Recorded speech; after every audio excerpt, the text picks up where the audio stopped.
أول ظهور على الميديا للفنانة كندا علوش خلال علاجها بجلسات الكيماوي، وده بعد ما أعلنت إصابتها بالسرطان، حيث كشفت الفنانة كندا علوش عن تفاصيل الصورة اللي تم تداولها خلال فترة علاجها بجلسات الكيماوي وتنمر الجمهور عليها بسبب زيادة وزنها. وقالت إن الصورة تم التقاطها مع المطرب عبد الباسط حمودة وزوجها عمرو يوسف أثناء رحلة العلاج، وكانت بتظهر عليها ملامح التعب. وأكدت كندا إنه بعد نشر الصورة جاءت الكثير من التعليقات السلبية عليها، وده بسبب الشكل اللي ظهرت بيه، وبالرغم من إنها كانت حريصة على عدم التقاط أي صور ليها خلال هذه الفترة، إلا إن الظروف اضطرتها لالتقاطها.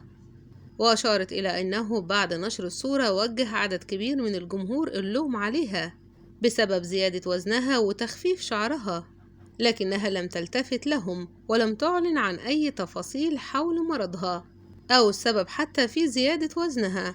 وكانت كشفت النجمة كندا علوش عن إصابتها بمرض سرطان الثدي خلال العامين الماضيين، وهو ما تسبب في اختفائها بشكل مفاجئ عن الساحة الفنية.